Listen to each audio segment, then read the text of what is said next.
Hi everyone and welcome back to another lab. Today we will walk you through how to configure DNS services on a Cisco router. DNS stands for Domain Name System and it is a critical IP service that resolves domain names into IP addresses. This means that instead of remembering the IP address of a server, we only need to remember the server's name and DNS will take care of the rest. We will start our demo with a brief introduction to DNS followed by an overview of the lab topology and objectives. Next, we will go over the lab tasks and then finally we will walk you through the lab solution. So by the end of this video, you should be able to understand the role of DNS services in network communication and you will be able to configure a Cisco IOS router as a DNS server and able to verify the DNS functionality through name resolution. So the domain name system is a foundational technology that serves as the phone book of the internet. The primary function of the DNS is to translate human-readable domain names such as google.com into machine-readable IP addresses like 8.8.8.8. This system is crucial because while human finds it easier to remember names, computers rely on numerical IP addresses to identify and communicate with each other across networks. DNS bridges this gap and enables seamless communication between users and online resources.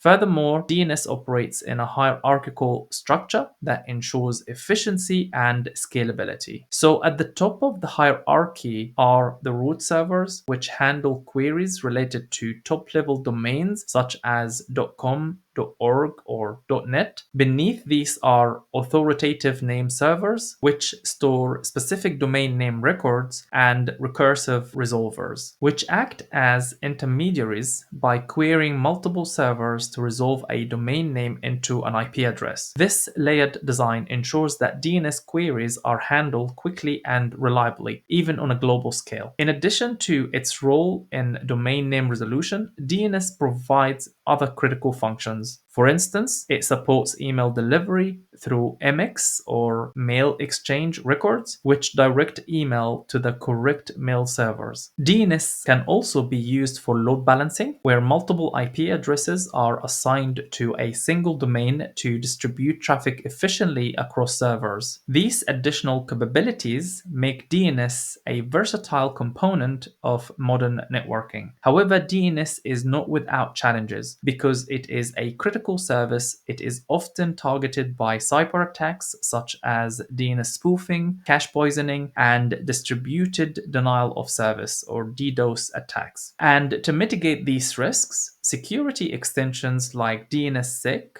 which stands for DNS Security Extension, have been developed to provide authentication and integrity for DNS data to force users are not misdirected to malicious websites. Okay, so with regards to the lab topology, as you can see on the screen, we have a single router, which is router 1, that is connected to 3 switches, switch 1, switch 2, and switch 3. Switch 1 is connected to PC 1, and this network will be part of 10.1.1.0/24. And switch 2 is connected to PC2 and this network will be part of 10.1.2.0/24. And then finally switch 3 that is connected to the IEE FTP server as well as the IEE DNS server, and this network will be part of the 10.1.3.0/24. So the objectives of this lab is to configure and verify DNS services on a Cisco IOS router and setting up a couple of records using DNS server. Also, we would need to make sure that PC1 is able to ping PC2 by using hostname instead of the IP address. So regarding the lab tasks, we will start by verifying connectivity between end devices to make sure that we can reach all end points using the IP address capability. Then we're going to move into step number 2, where we need to enable DNS lookup on router 1, and we will follow by setting up the IP address for the DNS server, which is step number 3. And then next we're going to move to step number 4, where we need to add a local host name entries for PC1 and PC2 and the FTP server. Then we will verify our configuration and initiate a ping request using the end device name instead of their IP addresses on router 1. Once we are done with step 5 and step 6, we will then go to step number 7, where we ping between PC1 and PC2 using their names. And then after that, we will jump into step number 8, where we need to configure the DNS server with an A record for each end device in the topology. Then we will reattempt the ping from PC1 to PC2 using their host names. If the ping is successful, we will then go ahead and save our configuration, and that will be the end of our lab. Okay, so before we proceed to the lab solution, if you would like to test your knowledge on this topic, you will find a post linked in the description below. The post includes lab information and a couple of packet tracer labs, which are provided in a Microsoft document. You can download the document to access both the pre and the post lab versions. Okay, so I'm going to jump into the first task where we need to verify connectivity across all end devices from router 1. So I'm going to jump into router 1 and I'm going to go to the CLI, and from there I'm going to go to enable mode, and then I'm going to issue ping 10.1.1.101. And you can see there is reachability and connectivity, and I'm going to up arrow this and I'm going to ping 10.1.2.101. And we also have connectivity and reachability. I'm also going to ping 10.1.3.101. And there is connectivity as well. And then I'm going to up arrow this. I'm going to change the last octet from 101 to 102. And we have reachability and connectivity. What I'm going to do next, I'm going to initiate a ping from PC1 to PC2. So I'm going to go back to my topology and I'm going to go to PC1. Go to desktop and then command prompt. And from here, I can issue ping 10.1.2.101.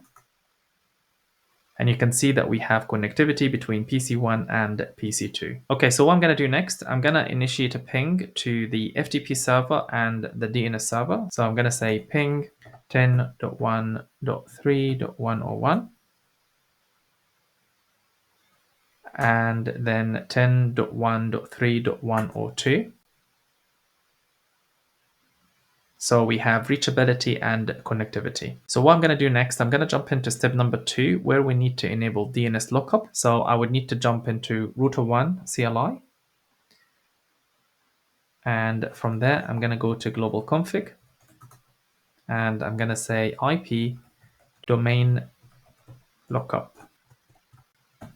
Okay, so with that being done, we are going to set the DNS server with 10.1.3.102. So I will say IP name -server 10.1.3.102. And at this point, we can then move to step number 4, where we need to configure a local host name for PC1, PC2, and the FTP server. So I'm going to say IP host PC1, and then we would need to set the IP address that is associated to that end device. So I'm going to say 10.1.1.101, and then I'm going to hit enter, and then I will up arrow this and I will configure the IP host for PC2, and then I'm going to change the third octet from 1 to 2.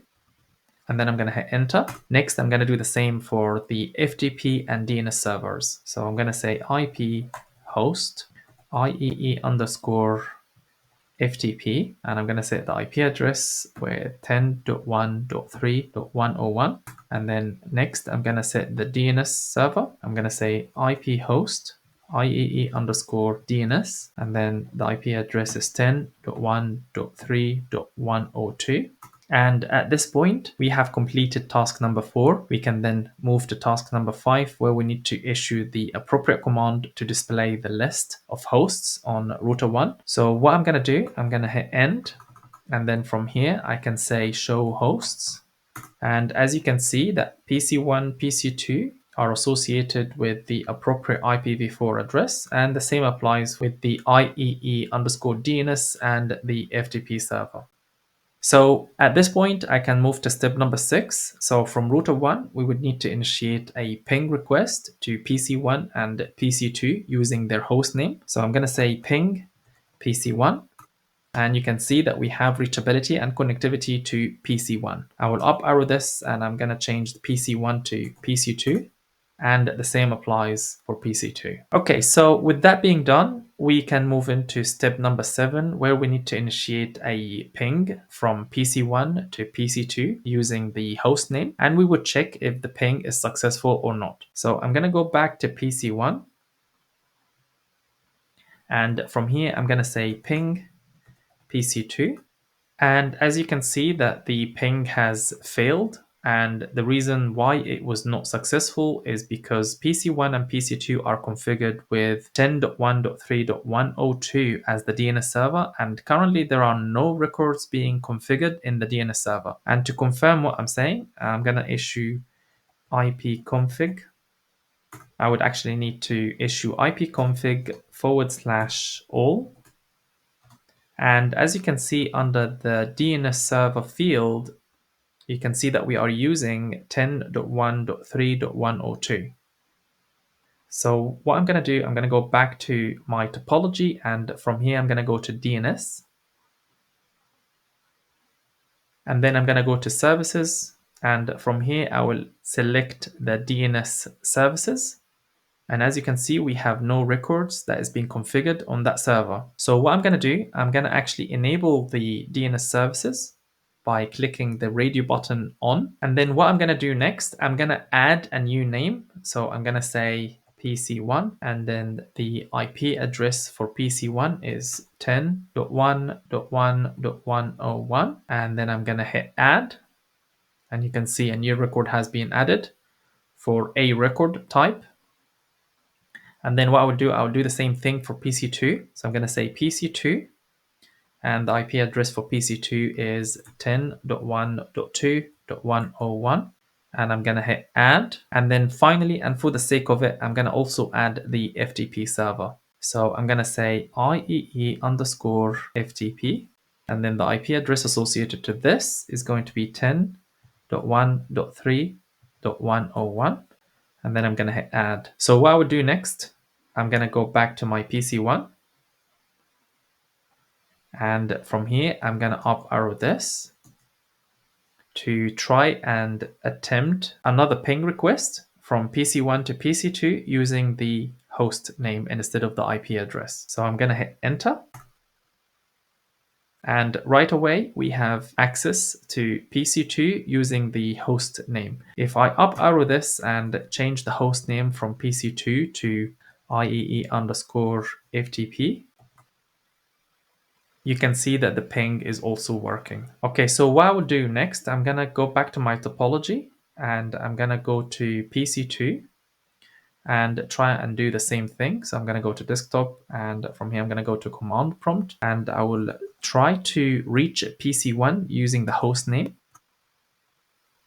And you can see that we have connectivity using the host name of PC1. I will do the same thing for the FTP server. So I'm going to say IEE_FTP. And we have reachability and connectivity as well. So that's it, folks, for this video. If you found this video helpful, please don't forget to give it a thumbs up. And if you haven't already, please hit that subscribe button and turn notifications so you never miss our future tutorials and tech insights. If you have any questions, comments, feel free to drop a comment below. I read all your comments and I'm here to assist you. Remember, consistency and hands-on practice are key to success. So stay curious, stay inspired, and until next time, peace.